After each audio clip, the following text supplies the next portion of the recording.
This yellow code Geass deck is all about using the nightmare frames of Roze and Ash to create powerful combos. Hey guys, welcome back to another episode. Mobby here, and today I'm going to be giving you my personal deck profile for this yellow code Geass deck featuring Roze and Ash. Make sure to like and subscribe, it really helps out the channel. I upload daily duels and deck profiles for different anime TCGs. Alright guys, here we are. We're going to talk about every single card in this video breakdown. If you just want the deck profile, head on over to my website, mobbytcg.com. There I upload all of my deck profiles, as well as breakdowns and proxies if you guys want to download your own cards. Okay, so let's talk about this and let's go over the game plan. It's all about using two specific characters. They have their own raid cards, but they have another raid card which features both of them, and it just requires a card underneath. So let's get started. These are the action points that I'm using. This is Roze, this is Ash, and this is the nightmare frames that they're using. Z Apollo, Z Artemis. So pretty cool, using three different ones. Okay, let's start from low to high cost here. We'll start with this Ash here. This is a 0 cost. This is a Nameless Mercenary card. So this is a basic 1500 raid source with a trigger of adding this to your hand. There's 4 of these in here. Now, with this being one of the raid sources, this one is our second raid source. This is a Sakuya Sumeragi, I got it. Okay, so this is a Cafe Shumarai card, but of course it works with the, it works with these two. So this card is also treated as Roze. The ability on play is draw 1 and trash 1. I'm letting you guys know right now, you basically always want at least 1 Roze in the trash. That's 3 costs or lower for some specific abilities. So if you do end up playing this very early, try to trash one of those cards, but not the rated ones, just the 3 or lower cost Roze cards. So it's a trigger of drawing a card instead of adding it to your hand, and it's 1500. We're running 4 of these as our second raid source. Now for just more 0 costs, we're running these Haruka Rutakas. These are 7 shining stars that has nothing to do with the synergy of the deck. However, it's 2000 for early game attacking, and the trigger is active 3000, which is a really powerful trigger. So this is just to make it so, you just have a good amount of 0 costs in the deck. Next we have a Roze card, which is also treated as a Sakurai Sumeragi. So you can see it's like a little back and forth with this specific character here. So this is a 1 cost, also a Nameless Mercenary.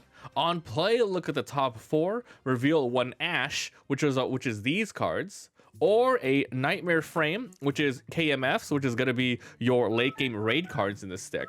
If you grab the one, you have to trash one. And once again, you want to make sure there's at least 1 Roze in the graveyard, in the sideline for you to use this ability. So it's a really great 1 cost, a little weak, no trigger, but the effects are great and it's a raid source. Next are 2 costs. This is Ash, another Nameless Mercenary. If this character is active, increase your energy generation by +1, making it a 2500, no trigger. So the highest card cost in this deck is going to be a 5. You're going to be seeing a lot of +2 energies in here, and you don't usually do that much. I wouldn't normally put that much, but because all of the +2s are actually raid sources, you're going to be moving them a lot. So you need a lot of 2 energies in the back line. Otherwise, you're just going to not be able to raid on certain cards because you're going to need the energy for future plays. So that's why, yeah, you're going to see a lot of these. So this is a good card. Next off, we have another Ash. This is your 4 colors of the deck, another Nameless Mercenaries. I keep saying that, but I did not put in the searching card that is Nameless Mercenaries, which you might want to do that. But I decided not to because I'd rather put in more +2 energy cost. So this one is Impact Negate. On play, if there is no face down cards under your character, so any of your characters, place up to 1 Sakuya with 3 or less from your outside face down underneath this character. Now this is why I said you always want a 3 or lower Sakuya in the back line, so you can go ahead and use this ability. So these Rozes or these 0 costs, etc. So you need a face down underneath it to raid on the 5 cost. Well, you don't need to, but you get an extra ability. So you want to make sure you're able to do that. Then when this card is retired, reveal 1 face-up card under this and add it to your hand. So you can either have it be retired with the Impact Negate, best case scenario, you get the card underneath back to your hand. Or the best case scenario, is you want to raid on this with the 5-drop, and you will see later why it's important to have a face card underneath it. The color here is choose one of your frontline opponent's front lines and rest it. Next time it would become active. It does not, so it's a really nice card. Okay, next up, Nina Einstein. So on play, you're going to be looking at the top 4, reveal 1 yellow events and add it to your hand, then you trash 1. So if I were to replace anything right now, it would be these 2 Ninas. I am rank 2. For the searching card, that's 2 AP, and it top searches for a Nameless Mercenary in order to just be more consistent with your Ashes or your Sakuyas, or your Rose. I'm just gonna call them Roses. Sakuya, Sumeragi. I'm gonna say Rose, it's just easier. But yeah, I would replace these 2, but as I mentioned, because your Ashes and Roses are also +2 energies, you're going to be using them to attack, defend, and more importantly, you're going to be raiding on them. So I want raid cards in the backline that are going to stay, which is why I'm running 3 of these. These 3 of these and 3 of these ones here, Harukas. I was running 4 of these and 2 of these, but I decided 3 of these and 3 of these is completely fine. So that means we're running 11 +2 energy costs in this deck. And the yellow events that you can add are basically your 4 specials and your 4 finals. There's not much else. Next is a Rose card, and this is what I'm talking about. Another 2 energies, so 3 costs here. It's also treated as Sakuya. On play, you can trash 1 card, then you can do one of the following. Look at the top 2 and add 1 to your hand. If you choose to do that, you 100% want to get your raid cards. And the second one is, if the required energy that you trash is 3 or more, you can add a Z Apollo or Z Artemis from your outside to your hand. So you basically trash a card, and hopefully you get to look at the top 2 and grab 1. Or, oh, and the other ones go to the outside, not to the bottom of the deck. And you can go ahead and grab your raid sources. So if you know you're gonna play this, you can go ahead and trash a raid from your hand using an ability, and then grab it there. The trigger here is draw 1 card. 2,000. So it's not that strong. It's probably gonna stay in the back line until you need a raid on it. Next is your 4 finals. This is Coffee Break. Choose 2 of your AP cards and set them to active. Nothing special. Final. If it's your last trigger, you get to heal 1. Now for your 4 costs, these are the game plans of the deck. This is what makes the deck special. So this is your first raid card, Z Apollo, 4 costs. So this is a Nameless Mercenary and also a KMF, Nightmare Frame. Raids on Ash. On play, this character gains 1,000 and your opponent must block if possible. Activate main. So you can do this main either on the turn that is played rested, or sorry, after you attack, or either waiting a turn or not. So you could reveal 1 Z Artemis from your hand and place it face down underneath this character. If you did, you can place the top of this character in raid state to the outside area, then raid up to 1 Z Ortegia from your hand onto this character's raid source. So basically, you're going to, I'm going to just talk about this now. There's Apollo, Artemis, and Ortegia.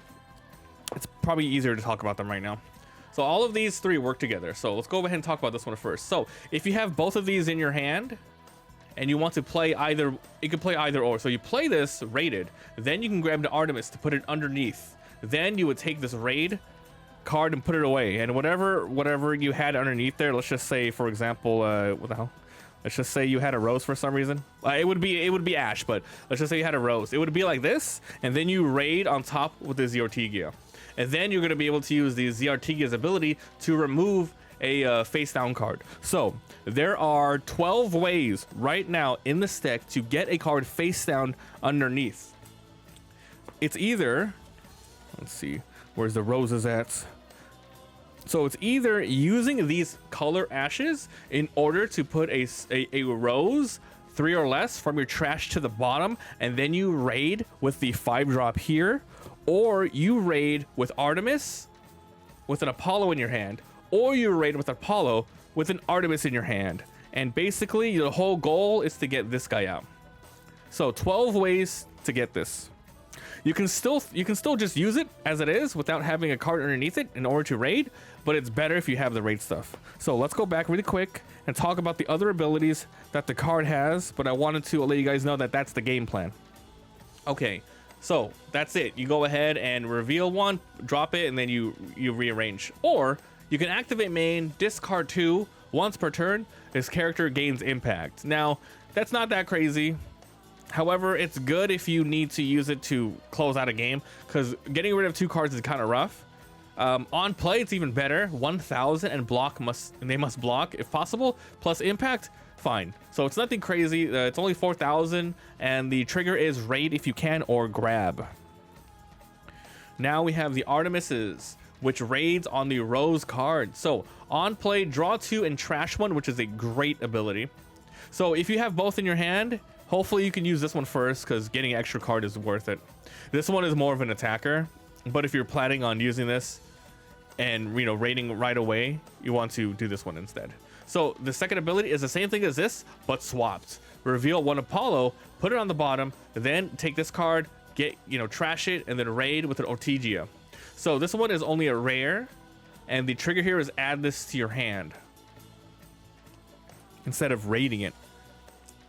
Now for your 4 specials of the deck. Power of Absolute Obedience. This is a 2 action. You got to keep that in mind. If there is a Sakuya, which is a Roze, which is basically Rozes, you get to reduce the AP by 1, making it a 4/1. Then you choose 1 character, 5,000 or less, or retire it. With so much 2-cost energy, 2 energy generators, you should be able to do this. The trigger is KO a frontliner. Now for the final card of the deck and what you're working towards. What both of these Rozes and Ashes work towards is going to be this Ortegia card. Bam. 5 costs. So you can raid on either Ash or Roze. If you raid on a Roze, technically you probably won't be able to use the good effect. If you raid on an Ash card, you better hope it's going to be this Ash here, that you have a Sakuya underneath, right? But here we go. You get to choose one of these. The first one is choose a character on your opponent's front line and rest it. Really basic and bad ability for a 5. However, the second one is what you want. If it's your turn, add all face down cards underneath this character to your hand, where in this situation it's probably just gonna be 1 character. It's gonna be either a 3-cost Roze or less, a 3 or low whatever, or it's going to be a Z Artemis or an Apollo that you put face down. You get to add that to your hand. Then choose up to one of your character's front lines and retire it. No restrictions, you just simply retire it. Then this character gains 1,000 in impact for the turn. Now, all of that setup, I feel like it's just not that crazy. It's a cool, it's a cool strategy. Using these two to power up each other. But I feel like some other decks just do it way better and have all of the good abilities without having to have 2 specific cards. Because you have so many raid cards in your hand as well, you have 12. You have these Ortegias, you have the Apollos, you have the Artemises. It's going to eat up a lot of other stuff in your hand. So you don't have a lot of wiggle room if you decide to run this specific archetype. So I think while this deck is awesome, it might run into a little bit of consistency issues. Either just trying to find the Ash that you need the Apollos, you need the Rozes, you need the Artemises. It's a little rough, but the whole deck is running pretty much nothing but those cards, except for these Ninas here, which once again I was split on whether or not I wanted to add these 3 cards in for extra energy, because you're going to be raiding on these 2 a lot, or you can remove these and instead grab the searching card, which allows you to get to search up more Nameless Mercenaries. So it's up to you whether or not you want more energy consistency, or do you want more Nameless Mercenaries. Choose what you want, consistency. But either way, I don't see this deck being that crazy.